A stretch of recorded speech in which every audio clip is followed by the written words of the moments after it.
And the profession? Dream is to get into venture capital, but here's my mortgage partner here, my tax partner here, and I do commercial real estate. Awesome. And I love Brett. Oh, thanks, brother. So I'm trying to wrap my head around when you were talking about the whole idea here of the deferred trust. The whole idea here, correct me if I'm wrong, is to sell the asset. And when you do that, you're getting a small, like kind of a note or income over whatever period of time, or is it a set period of time? It could be a 10-year period of time. It could be 5. It could be 3. But every 10, 5, or whatever, you can renew for every 10 years. You can pass to kids, and they can step in your shoes and keep it going. Yeah. Okay, got it. So I used to work at Moss Adams, and we did these estates and these charitable remainder trusts, and we did these things for super ultra wealthy clients. And I'm wondering why or how, or maybe I just understand, like, how does it avoid the estate tax and the death tax Yeah. when you go with Yep. your strategy? Okay, so there's 2 questions here. For those who are wondering, if you can't hear the question from the audience, is the first one is, how long do these deferred sales trusts go on for? How long are these promissory notes when the seller sells? And the answer is, it can be customized to what you want. Typically, it's a 10-year note with the balloon payment due in 10. Typically between 5 and 8% is the interest rate, net of the recurring fees, compounding interest rate, not a guarantee. We got to make the investments. You have to approve of the investments, but that's the general term. Most people will live off a percentage of that interest and keep the difference compounding and building. At the end of that term, they can kick the can or refinance another 10 years, if you will, and keep it rolling. And then kids can inherit it inside of a living trust, and they can step into your shoes. There's no stepped up basis because there's not a step up on an asset that's not a hard asset. This is just a promissory note.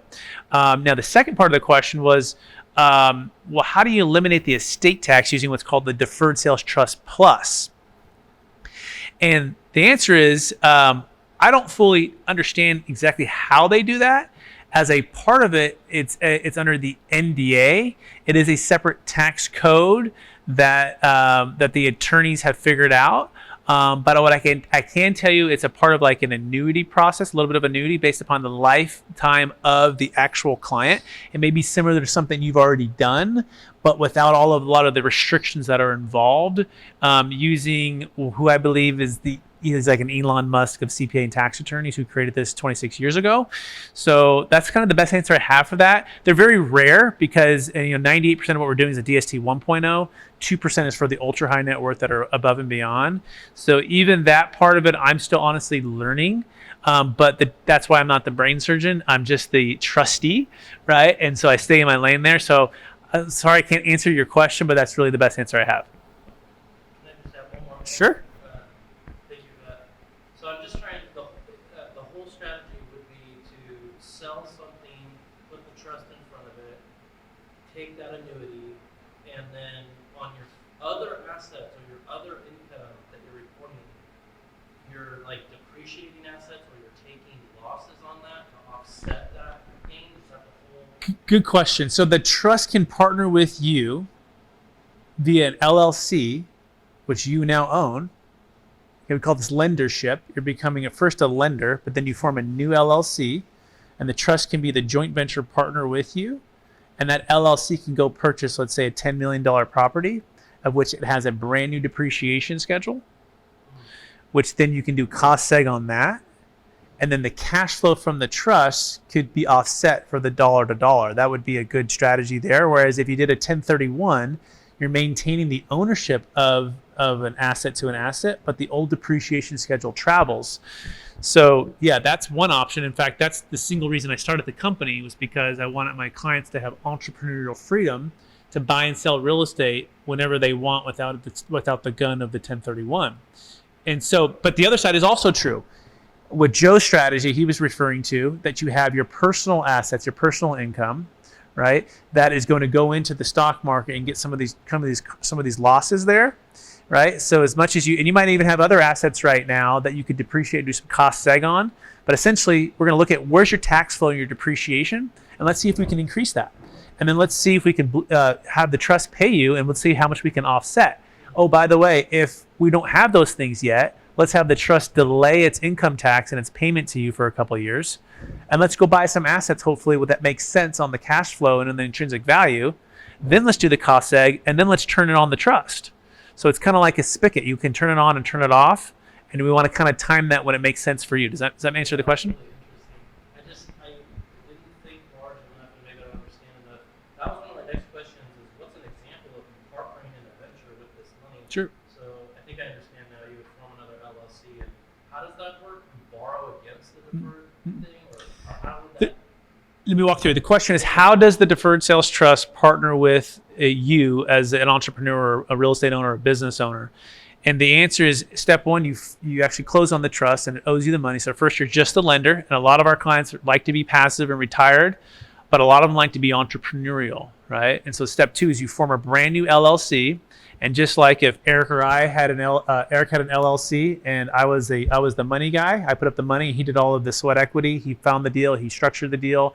This is exactly how Sequoia Equities does it. They do it a little more advanced, but it's basically an LLC where partners are coming in as LPs, limited partners. And Sequoia is taking typically maybe a 75-25, 75% to the LP, and they're taking a 25, but the LPs are essentially putting up a majority of the capital. In other words, he's using his sweat equity and the investors are putting up the money. Or this is how the trust works. The trust owes you the money, but it can also be your silent joint venture partner, where it can put up the capital into an LLC. We typically structure it 80-20. 80% to you as the sweat equity partner, 20% to the trust. The trust takes an 8% pref, which, by the way, it owes you the money anyway. So it's kind of like borrowing from yourself or borrowing from the trust, but it's not technically borrowing. Why? Because if it was borrowing, there's basically a rule that states you can't pledge what you owe to the government, essentially in tax. It becomes a taxable event. So we don't borrow from the trust. We joint venture partner with the trust. And when we do it in that order and we keep it commercial and reasonable and business purpose, it'll take a 20% ownership in that LLC with an 8% pref, but you personally put no money into that LLC. And so a client of mine, his name's Shay, you can watch his entire story online. He sold a business for $2.6 million, put it into the trust, found a multifamily project in Tennessee, which he was actually partnered with on another partner, and he needed some seed capital to build it out. Well, he put a lot of money from the trust into that LLC, which built it out, and now he's exiting that position and rolling that into the trust as promissory note number 2. So we rinse, wash, and repeat. It's one trust, multiple promissory notes. So you could take multiple gains, go back into that trust, and then just do that, repeat that? Exactly. That's how we eliminate the need for the 1031 exchange. So the question was, can you take multiple multiple assets and sell it into one trust? And the answer is yes. And you can have multiple promissory notes, one trust, and you can continue to kind of stack these all together. Back to that LLC thing where you have limited partners, is there limits on what that partnership can be to get the money from the trust? Or can you just borrow, say you had a $15 million in this deferred sales trust, how much can one of these LLCs get if they're a joint partner? Yeah, the question is, how much would the Deferred Sales Trust be willing to invest into a joint venture LLC with you? And the answer is we like to keep at least 20% liquid investment grade securities, a conservative portfolio based upon your risk tolerance and based upon your needs. So let's say 10 million went into the trust. We want to keep at least 2 million and those liquid investment grade securities with like a financial advisor like Joe, okay? And the other 80% could go into a joint venture partnership with you. And it's not an IRS rule or guideline. It's just what we found over the years that we don't want to put too much stress on the trust. But most people aren't wanting to put 80% into one deal anyways. They may put 20 or 30. They want to diversify. But that is a good question to ask if someone is very entrepreneurial and very focused on growing their wealth. We would say, well, you're exiting for 10 million. You would have paid 4 million of tax anyways. Why don't you keep all 10 million in the trust? 8 million is available for you to go buy that same property you would have bought with the new depreciation schedule. The other 2 million is diversified and liquid and growing for you as well. So these are the ways that we help people make sense of this. So when the money's in there, I think you want to think about that. Is it like life insurance where it's invested with Joe or some financial advisor and it's growing? I'm going to pass it to Joe. Joe, what kind of things can we invest in? Yeah, not like life insurance. I mean, you're going to basically invest in anything that you want. It's going to be built off of your risk tolerance, designed for what you're trying to accomplish. It's going to be affected by the cash flow need of whether you took 5 or 6%. And I use all sorts of different tools to accomplish that. Individual positions, index funds, mutual funds, whatever it takes to accomplish the goal. Keep going. You're doing great questions. No restriction on, do they have to be in securities? I'm not understanding, like when it's in the trust, what is the limitation of investments that it can make all those? Yeah, there's nothing that says it has to be in any one particular thing. It just needs to be a business or investment purpose. But Joe is correct that we want to basically mirror and build based upon their risk tolerance and their investment goals and their plan, an investment allocation that's going to actually achieve as close as we can what the note payment is supposed to be and the income needs are. And so as a part of that, that means, A, diversification, B, liquidity, and then C, like, what are these dividend paying stocks? What are these mutual funds? What's happening with cash flow and some real estate? That's the goal. And all of that is customized based upon the client, and often means we're keeping, some in the bank to dollar cost average. Some in the biggest companies in the world. I had a client, for example, his name's Chuck, and he sold a $2.6 million property in Tucson, Arizona, student housing. He's been doing it for 25 years, and he was about to pay, let's say, about $1 million of tax. He said, you know what, Brett? Put me in the biggest companies in the world, S&P 500. If it fails, it fails. But to me, this is an extra $1 million that I wouldn't have had. But, I don't want to ever have a phone call again. I don't want to ever touch real estate again. I don't want any toilets, trash liability. And I said, Chuck, what's the biggest thing? This is like a couple months afterwards that it closed. What's the biggest thing that was a difference for you? He goes, Brett, just knowing that cell phone is never going to ring because I got rid of it. Like I'm never going to have a random call with something crazy about these students in my house, in my, why don't you just give it to property management? Because property management never took care of it, right? And so he's had that peace of mind. And then he goes, put in the biggest companies in the world. And that, for him, that was perfect. I have other clients that are like, Brett, I just can't get around going all into the stock market. Can we diversify a little bit more into real estate? And the answer is yes. So we're going to customize and we're going to be a part of the team to help give them some great ideas. But at the end of the day, the client must approve of every investment. Not a single dollar is moved or invested unless they approve of the investment plan. Now, as the trustee, I also have to approve. That's part of what keeps the integrity of this trust. Third-party unrelated trustee, which is not unlike a qualified intermediary. They have to follow the guidelines as you give up the capital for. Not unlike IRA or 401k companies have to follow these guidelines. And so that's the biggest thing for people to get comfortable with. Who's the trustee? How do we all work together with the financial advisor? Where are the funds held? What's the legality? But as you put all the pieces together and you see all the team coming together, it starts to clarify like how it can accomplish it for you. But it takes people taking a step of like trust in us, if that makes sense. This is my last question. How would it work in your experience if I took some of that money in that deferred statutory trust and I put it in a venture and it lost hell of money? Yep. Versus if I kept giving more to Joe and Joe made money off of the investment? It's a great question. Yeah, we'll take it two scenarios, right? Let's imagine, Joe would never do this, but you say, put it all into Apple stock, right? And Apple goes to zero and your $10 million goes to zero. What happens to the tax? Well, the answer is you haven't received anything back. If you receive 0 and 0, there's nothing to pay at the tax. So it's not as if you still there's nothing else left. It's almost like you 1031 into a property that went to 0, right? Now your value went to 0. There's no tax on that. The other part of your question is, well, what happens if I don't do so well on my side, but Joe does well on his side? Well, we can't control. The market's going to do this, and your investments are going to do this, and hopefully your property didn't go to 0, right? Hopefully there was something out of it. Hopefully we had a 10-year time horizon. Time is one of the most important things you can do in investing, and hopefully we can make that back up. But at the end of the day, it's your money. If you lose it, it's unfortunate, right? And hopefully, we haven't lost over a 10-year period of time, but past performance is never a prediction of future results. We don't lose, but that could happen. And, we would say, hey, next time let's take a closer look at what you're investing in. And if you made a lot of money, does it just come back to you slowly? Yeah. So remember, you're a lender. The money is owed to you. This $10 million plus an 8%. Let's say it's $800,000 a year. Let's say you take 5 and you lose it all, but Joe makes another 10, and now so it evens it all out, right? So that is your promissory note. It's owed to you, and there's a schedule of payments. You are the bank. You are the lender. Joe, you want to add any of that? No, that's it. That's very accurate. Okay. Yes, sir. So you're treating the trust like a holding company? It's not a holding company. You don't own it, right? So that's the biggest thing. You're lending it to this third-party trust. That's a single entity business trust that only does business with you, but you don't own it, and that's part of why it works. If you owned it, or if the trustee was a related party, it'd be taxable. So it's separate from you. You've sold it, and the trust has sold it to the ultimate buyer, and you've got a promissory note. So it's not a holding company. It's never overseas. It's always It's always TD Ameritrade, Charles Schwab, or a U.S. bank, and you report it on your tax. I think it's 6232. It's an installment sale form. You guys might know better on that one. And you're reporting it just like an installment sale you would have. You're just saying I haven't received any of the gain. And if you have received some of the gain, you'll pay tax on that amount.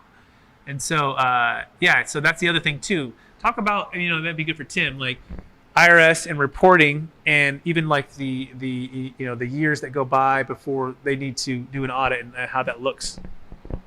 Yeah, I mean, when we talk about reporting of something like that, right? So we have on the individual taxpayer and installment type sale, right? And there's going to be two components of that over time. There's going to be the principal payments received, which if there are none, there's basically an empty installment plan reported on the tax return. And there's probably going to be an interest component too, which is ordinary income, right? So that'll be in a different area on the tax return. So is that kind of where you're going with that? Exactly right, yeah. Yeah, so it's reported the same way. So it's not anything like hidden or fancy. We literally say, IRS, this is what we did. We did an installment sale using a trust. Here's the same form that you would have done a traditional 453 on. I think it's 6232. That we work your CPA to report it properly. So it's all very transparent. And then I think there's like a 2 or 3 year window where they can do an audit and they can challenge that. Right? And then there's a lifetime audit defense built in that the tax return CPA will defend the client at no additional charge, state or federal. So does that answer the question, or do you have a follow up on there? Makes sense. We're using the promissory note. Yeah, the promissory note basically is stating that it's an installment sale, right? So it's stating that I haven't received any capital at closing, and I'm in a deferral state until I start receiving payments. As you receive payments, you get a 1099 INT, and they present that to your personal CPA, and you pay the tax on that. So it's just like if I did 100% financing on this building. I owned it for $20 million, and I had no debt on it, and a buyer came in and he put no down payment, and I financed them 100%. I'd be in a deferral state until he starts making payments to me, right? The difference is we're doing it with a trust. We're asking the buyer to come with the full $20 million, however he's going to get it. He's going to go Jeff for the loan, right? He's going to go get capital somewhere. We're not financing the buyer. We're financing the trust, and it's like a simultaneous close. Smoke clears, buyer gets title, he's good. The cash goes into the trust. Seller gets a promissory note where it's in a deferral state. You got it? Yeah, good questions. I have a question on the CPA's part. If you're valuing these businesses, and they're gonna do a sales event, does that sale event have to happen in order to push it into that court, or can they still be operating that company and like borrow against it and then put it into this trust and do that same method? Does that you have to sell after you value it? Does that have to be sold? Well, so I think the question, the first part, when we talk about valuation, right? So the key with the valuation is that it's relevant and current, right? So we usually like to deploy at the max like a 6-month window. So if there's an exit event coming, usually the valuation should be within that 6-month period to hold up, right? So I think that answers the first part of the question. Now, the second part of your question, if I'm going to repeat that back so that I heard it correctly, can you then sell your assets? So I hold this stock. Can I sell that to the trust prior to an exit event? Is that your question? Yeah, well, I'm trying to think so you have this valuation, rather than selling it, which I think you would have to sell it to put it into that trust, can you value this business and borrow against that business versus doing this method? Or? I mean, I think that would come into bank financing, right? So if you had a good valuation and you didn't want to sell the company, but you wanted cash flow, right? You would just be in a traditional borrowing situation. That's the way I'd interpret that. Like a seller finance thing, where you would like get an operator exit from that business but borrow against it. Oh, so you're talking about combined with an exit event? Yeah. If you have this business and you want to exit it, so you just valued it, but you want somebody to go in there and operate it and borrow against it, is that even a thing? Or do you have to sell it to do that? Because you want to maintain that. I guess you want to still own that asset, but have somebody operate it so you can borrow against it. Maybe I'm thinking about it. I think I got it. I think what he's asking is there's really two options. So do you want to sell? If you don't want to sell, you can do a cash out refi if a bank will do that, and that is not taxable. It's not a taxable event when you refi. Although you're going to be business, say the business is running real estate. Well, again, it depends on the bank. It depends on the bank. It depends on what they're willing to do, right? I don't know. So would the bank say this business is worth $10 million? We'll give you a loan. In fact, let's talk to our lender. Have you ever heard of an SBA loan? Yeah. So if you've got a business and you've got real estate, you could do an SBA loan, but there's no capital gains on that, so you wouldn't be using the system. Exactly. That's a great way to do it. And a lot of people will buy assets, they'll just refi, they'll never sell, and they'll keep the LTV about 50%, and then just go buy more real estate and never sell and build it up, refi 50%. And that's a great way to build monopoly money and real estate money in a great way. So just be careful not to over leverage. Number two, careful of your debt over basis. Your debt over basis, when you go to sell, you get recaptured and they just hammer you with that. And that can be taxed as ordinary income tax.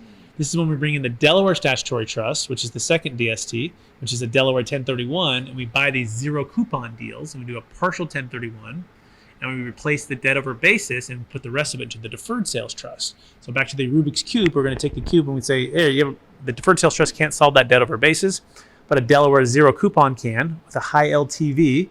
So we're step one, going to put it to a 1031 company. Step two, line up a Delaware 1031.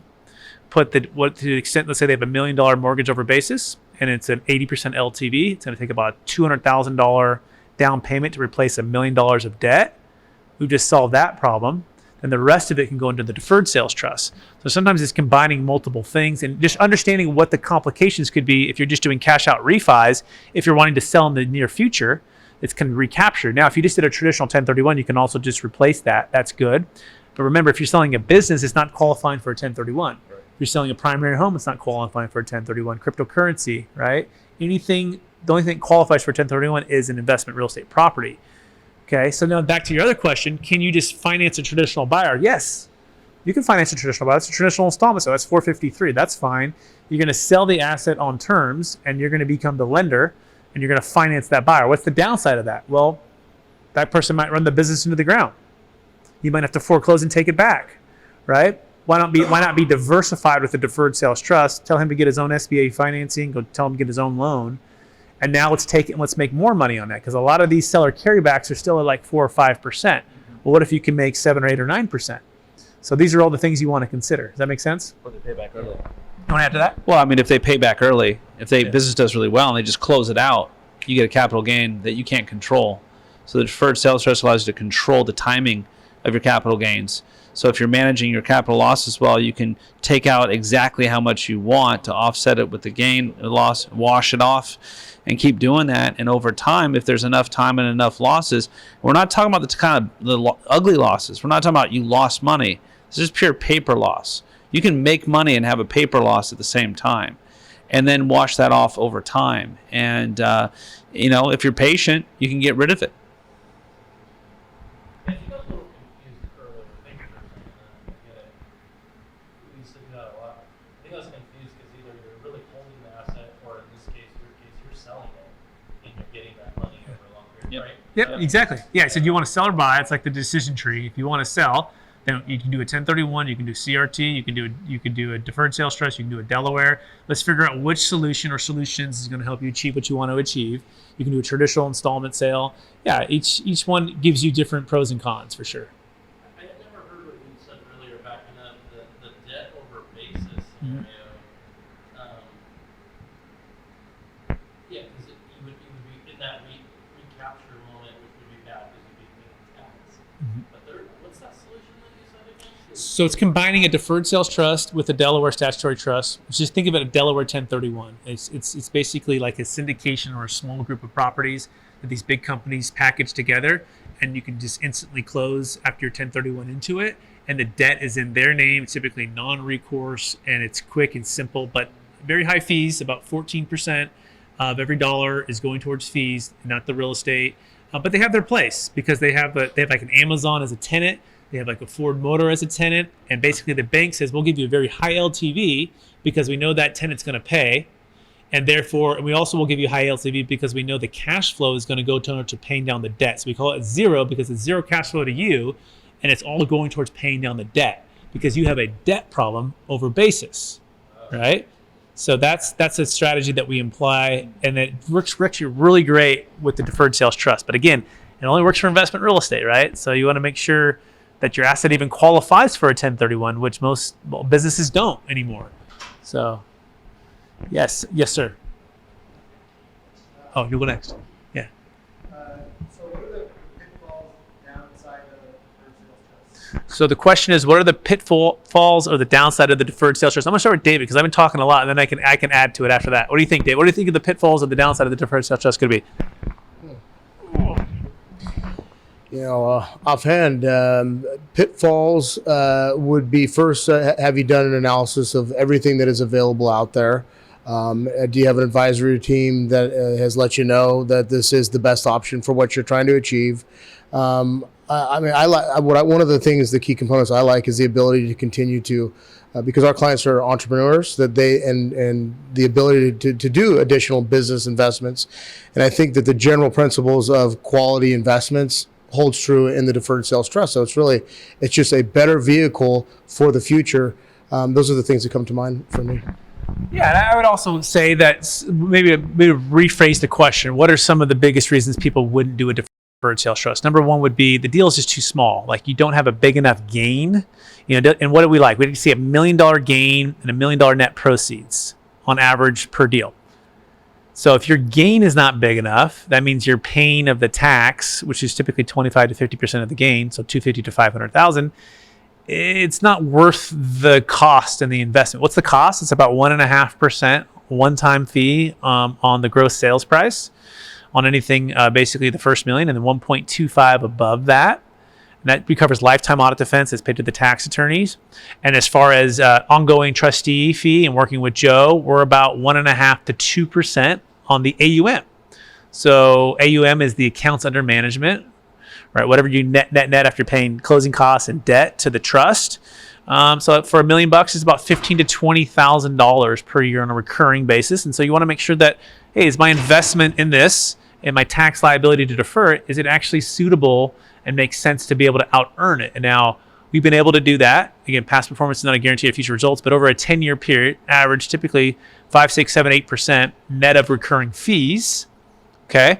The second thing would be sometimes just timing, right? Timing is just so squeezed, and you're closing in 3 weeks, 2 weeks, and it's a $30 million deal, and you're just like, oh my goodness, who is this third-party trustee that I've never met? Can he take the funds to Mexico? What's happening here? And it's just sometimes hard for people emotionally, and I get it, right? Because I see it all the time, to give up a sense of control, and it is. You give up some control. This is an indirect control vehicle. You do not have unilateral control. If you did, it'd be taxable. But by the way, you do that with the 1031 qualified intermediary. You give up some control over a period of time. Think of us like a long-term 1031, except we're paying you interest on the money versus the 1031 just making the interest for themselves, right? So these are the things that if you don't have enough time, if you don't get a chance to get to know the trustee and the team that's around, it could be a detriment to you using the deferred sales trust. If you're super charitably inclined, hey man, give it to charity. That's great. Like we love that. You don't need us, and there's thousands of attorneys that can do the charitable remainder trust or donor advised funds. There's the select few that can do those too. So whatever it is you're trying to achieve, figure that out. But hey, Joe, you want to add anything to that?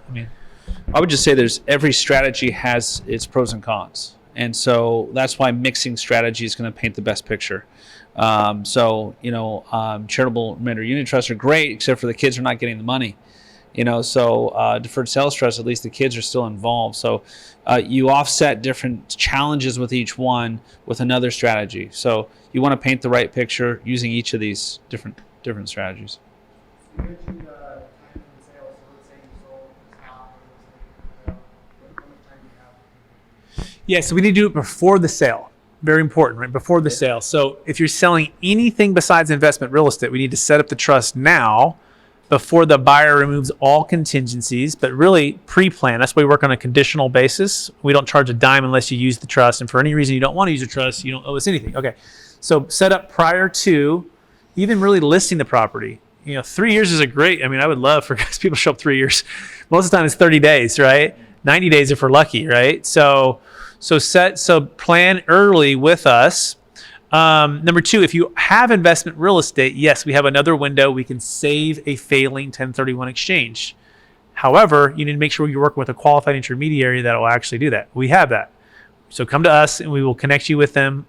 And we'll work with you and your team to execute that. They're amazing at what they do, but there are certain qualified intermediaries that will actually hold you in jail, and they will not work with us. And you don't want to ever go to them ever again because they don't give you the option besides a Delaware or a 1031 exchange traditional one.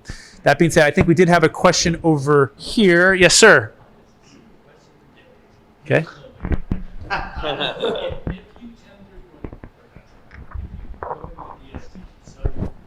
estate or business, you do a DST, and you move to Tennessee, Florida, or Texas, and you take out the principal, can you avoid California state tax?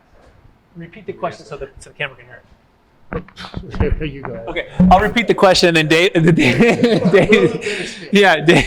So the question is there any advantage to relocating to a different state after the close of the Deferred Sales Trust, where if I receive principal payback in a different state, is the nexus of the capital gains tax going to be the state I'm in or the state that I left? So David, what do you think?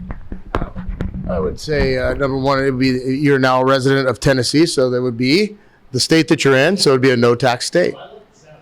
Yeah, no, that's a. You want to say a comment? I'll clarify that a little bit too. So when the payments come out, there's different components of the payments, right? So when you change residency, your interest payments are going to follow your new state of residency, which is going to be the majority of those payments you're receiving. Now the principal payments are going to be cited back to where you sold the property. Those don't move. So that's a clarifying point because. But remember, a lot of those payments, are going to be interest payments. So, Yeah, and so that's where we would say the strategy would be like kind of what Joe was talking about. Where if you, let's say you had another couple million or $5 million bucks, let's just say, and you could put it into the strategy where you can start to get basically some capital losses, right? And let's say $1 million got built up over a period of time. And you might say, oh my goodness, well, we built up $1 million this year and it's December 15th. And Joe, how do we do? Well, we did, pretty good on the investments and we got $1 million paper loss. We might adjust that promissory note to pay you out an extra $1 million of principal in the given year. Even if you're in Tennessee and even though the capital gains tax are based upon California, it's going to wipe out, right? Check with your CPA and we'll verify all that, but that's how that should work. But most of our clients are going to live off the interest payments until they have that capital loss, right? And just pay that state income tax, which is based upon Tennessee, which is great, right? But think of the big picture, right? Elon Musk, what would he have done? He would have started Tesla in Fremont, California. He would have moved to Puerto Rico. Okay, he would have sold the deferred sales trust, and then he would have started to take out so it just wouldn't work, right? So it makes sense. The nexus is always going to be in the state that which it's in, and how do you get some losses to offset that? So does that answer the question, or do you have a follow up on there? Indefinitely. So Yeah. repeat the question. Oh, I'm sorry. How long can you carry forward the losses? Indefinitely. You can keep building them up. I'm pretty sure it's just one lifespan. So, it'd be nice to, put it in the trust, pass it down to the kids. No, so one lifespan, yeah. So almost indefinitely. Yeah. That's a good question. Yeah. Good question. I think one last question because I think we're pretty much out of time. Unless we have one more here. Go ahead. It's for the tax strategy for state taxes, Sure. So good. So if all of your wealth of a family member was tied up in real estate, what would you think would be the best strategy for something like that? Okay, I'll ask the question. I'll have Joe answer it. So the question is, if a client or friend or someone the majority of their wealth is tied up into real estate and they have an estate tax challenge, let's say they're worth $100 million, Joe, what would you say, or how would we solve that challenge? I mean, it depends on the need of the client. So, for example, I would be asking, well, what do you want to see these assets accomplish? After your lifespan, how would you like to see them play out? And so some people say, well, I want my kids to get all of the money. Okay, then I might go to Brett and ask him for some, the DST 2.0 and say, okay, if we can eliminate on 100 million, we're talking about $76 million roughly in taxes or in estate taxable gain there. So you're probably talking, 35 to $37 million in taxes that we can eliminate. But you can also eliminate that through charitable trusts. So they could give the money into a couple different vehicles. One that the remainder of the trust goes to the charity and the income goes to the family in the meantime. They could do a donor advised fund where the money goes in, gets invested. They get 100% charitable donation that year. So maybe they're trying to offset the sale of a business or something like that. And they won't get income, but they're going to get 100% tax deduction, and that money is going to all go to charity. The beautiful thing about the donor advised fund is that your kids can actually inherit the trustee work of the donor advised fund. So when you die, your kids continue to manage a fund that sends money out anytime they want to any 501c3 that they want. So there's different vehicles: charitable, this tool, grantor trust, generation skipping trust. It really depends on who they're trying to get the money to and how they want them to receive it. If they did a deferred sales trust, should that have to be set up before they die? Yeah. I mean, Yeah, exactly. You need to set it before you die, and you need to actually sell it to a third-party buyer. It's not like you can just transfer it into like a living trust. Right. Like, oh, let me just transfer it over. No, you actually have a third-party legit buyer paying fair market value and having this transaction happen, right? So you're changing from an owner to a lender by the characteristic of how we set everything up. And by the way, this is I don't know if you've seen the show Yellowstone. This is like the classic thing. Like the family has all the land, and they're worth maybe, let's say, $100 million or $1 billion. And the challenge is once the dad dies, the kids that will inherit it, they get a stepped-up basis, but the value of the estate is going to be hit with 40%, and they're not going to be able to afford the land. They're going to have to sell it all off. So they're going to say, Dad, we got to do something. It's the whole premise of the entire show.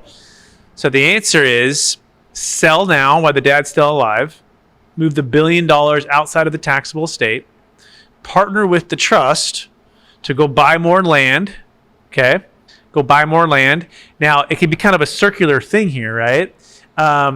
But at least you got a lot of it out, and maybe you get a smaller piece of land there, right, where you still own that piece.